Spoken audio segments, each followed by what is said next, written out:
क्या आपने भी देखा है बड़े बड़े बिजनेसमैन, मल्टीमिलियनियर्स, सेलिब्रिटीज को बैंकरप्ट होते हुए? या फिर आप भी उन करोड़ों भारतीयों में से एक हैं जो सालों से नौकरी तो कर रहे हैं पर सेविंग और इन्वेस्टमेंट के नाम पर कुछ खास जमा नहीं कर पाए हैं? तो इससे एक बात तो समझ में आती है, समस्या पैसे की नहीं है, समस्या है पैसे को सही तरीके से मैनेज करने की। दुनिया के सबसे सफलतम निवेशकों में से एक वॉरेन बफेट ने पैसे से संबंधित दो महत्वपूर्ण नियम बताए हैं। पहला, never lose your money. Rule number 2, never forget rule number 1। नमस्कार दोस्तों, मेरा नाम है नवनीत शर्मा और आज हम जानेंगे फाइनेंशियल प्लानिंग क्या होती है और कैसे एक बेहतर फाइनेंशियल प्लानिंग करके हम अपना जीवन सुखी और समृद्ध बना सकते हैं।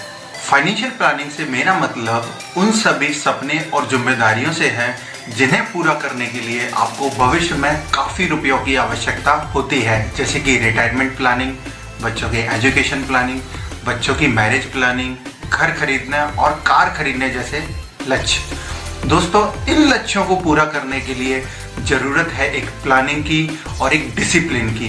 तो आइए आज इन सिंपल 7 स्टेप से हम समझने की कोशिश करते हैं कि कैसे एक बेहतर फाइनेंशियल प्लानिंग की जाए। स्टेप 1, सबसे पहले एक इमरजेंसी फंड क्रिएट करें, क्योंकि हमें नहीं पता कब हमारे जीवन में कोई संकट की घड़ी आ जाए, कब हमारी जॉब चली जाए, कब कोई बिजनेस में प्रॉब्लम आ जाए, कब कोई मेडिकल इमरजेंसी हो जाए।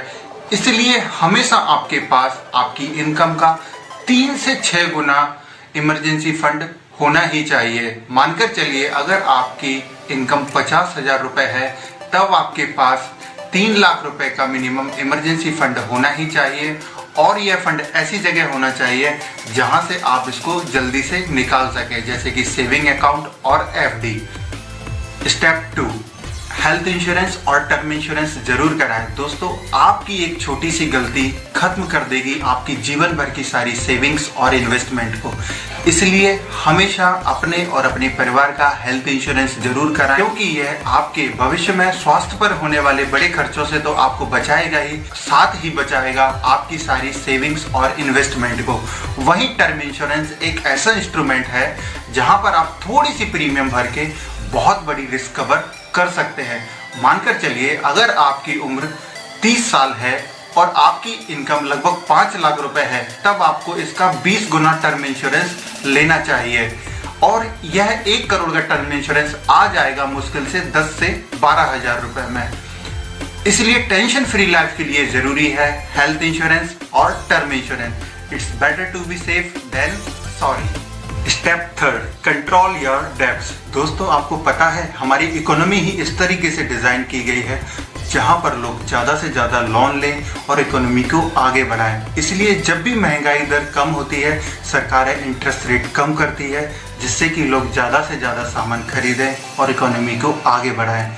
क्या आपको पता है जितना इंटरेस्ट आप अपने लोन पर पे करते हैं, जैसे कि क्रेडिट कार्ड लोन पर 18%, पर्सनल लोन पर 10 से 15% और होम लोन पर 8 से 10%, उतना तो आपको आपके इन्वेस्टमेंट पर भी नहीं मिलता और यही लोन मजबूर करते हैं हमें एक मिडिल क्लास जिंदगी जीने के लिए।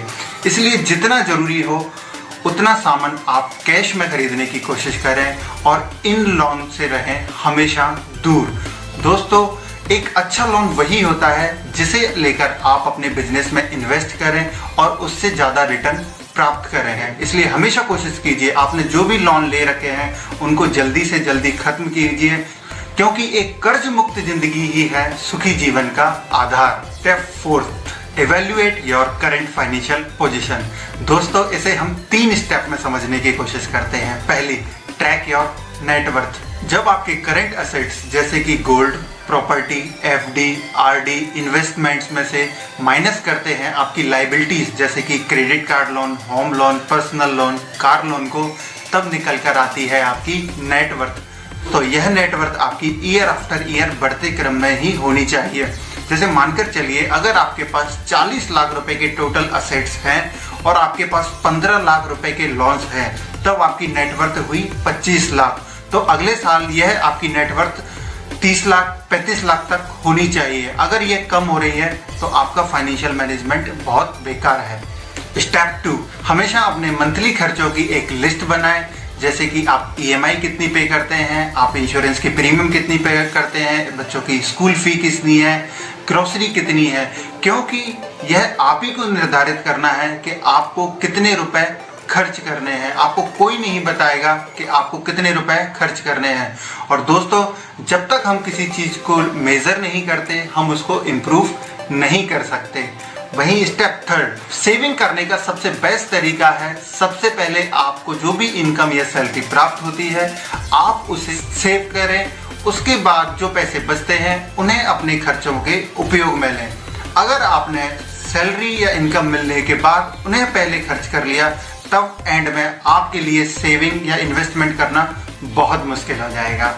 Step 5, write down your financial goal and invest accordingly. दोस्तों, सबसे पहले अपने फाइनेंशियल गोल को 3 टर्म्स में बांटें, जैसे कि short term goal, medium term goal और लॉन्ग टर्म गोल।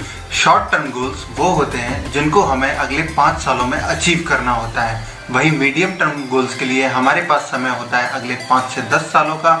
और लॉन्ग टर्म गोल्स जैसे कि रिटायरमेंट प्लानिंग या बच्चों एजुकेशन प्लानिंग या मैरिज प्लानिंग, जिनमें हमें 10 साल से ज़्यादा का वक्त होता है, उन्हें हम कंसीडर करेंगे हमारे लॉन्ग टर्म फाइनेंशियल गोल्स में।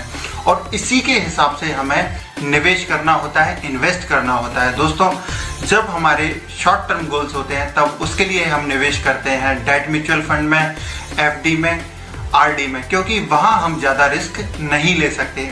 वहीं हमारे मीडियम टर्म गोल्स के लिए हमको निवेश करना चाहिए इंडेक्स म्यूचुअल फंड में या फिर लार्ज कैप म्यूचुअल फंड में। वहीं हमारे लॉन्ग टर्म फाइनेंशियल गोल्स के लिए हमको चुनने चाहिए मल्टी कैप, मिड कैप और स्मॉल कैप म्यूचुअल फंड या फिर स्टॉक्स। दोस्तों, आप इस इक्विटी मार्केट या म्यूचुअल फंड में तभी निवेश करें जब आपका इन्वेस्टमेंट होराइजन 8 से 10 साल से ज़्यादा हो, क्योंकि आपका इन्वेस्टमेंट होराइजन जितना ज़्यादा होगा, आपके रिटर्न उतने ही बेहतर होंगे। तो आइए इस एक एग्जाम्पल की मदद से समझने की कोशिश करते हैं कि कैसे फाइनेंशियल गोल सेट करें और कैसे उसके हिसाब से इन्वेस्ट करें। दोस्तों, मानकर चलिए आप अपनी बेटी की शादी के लिए फाइनेंशियल प्लानिंग करते हैं और आपकी बेटी की उम्र 1 साल है। वहीं अगर भारत में इन्फ्लेशन रेट 8% है और आज एक नॉर्मल शादी की कॉस्ट 20 लाख रुपए आती है, तब आज से 25 साल बाद उसी शादी की कॉस्ट लगभग 1.25 करोड़ रुपए आएगी। तो अगर आप 15% रिटर्न कमा लेते हैं अपने इन्वेस्टमेंट पर, तब आपको मात्र 4 लाख रुपए निवेश करने की जरूरत है आज, और आप पालेंगे 1.25 करोड़ रुपए आज से 25 साल बाद। आप भी कैलकुलेट करना चाहते हैं इतनी ही आसानी से, तो नीचे डिस्क्रिप्शन में जाके आप हमारा द रूल ऑफ 72 वाला वीडियो देख सकते हैं और आप भी कैलकुलेट कर सकते हैं अपने फाइनेंशियल गोल्स और उसके हिसाब से इन्वेस्टमेंट को। Step 6, tax planning. दोस्तों, टैक्स प्लानिंग हमारे फाइनेंशियल प्लानिंग का सबसे महत्वपूर्ण पार्ट है, क्योंकि जब भी हम टैक्स सेविंग करते हैं, हम हमेशा ऐसे इंस्ट्रूमेंट का चुनाव करते हैं जहां पर हमारा लॉक इन पीरियड भी ज़्यादा होता है और रेट ऑफ रिटर्न भी कम रहता है। इसलिए टैक्स सेविंग करते समय आप ऐसा इंस्ट्रूमेंट चुनें जैसे यूलिप प्लान या ELSS म्यूचुअल फंड, जहां लॉक इन पीरियड भी कम रहता है और आपके रेट ऑफ रिटर्न भी ज़्यादा रहते हैं। Step 7, review the progress of financial plan. दोस्तों, साल में एक बार अपने पोर्टफोलियो को जरूर चेक करें और एनालाइज करें कि आपको कितना सेव और इन्वेस्ट और करना है, जिससे कि आप पा सकते हैं अपने फाइनेंशियल गोल्स को बहुत जल्दी। तो दोस्तों, अगर आपको हमारा ये वीडियो पसंद आया हो तो कृपया इसे लाइक करें, शेयर करें और कमेंट करके जरूर बताएं यह आपको कैसा लगा। धन्यवाद।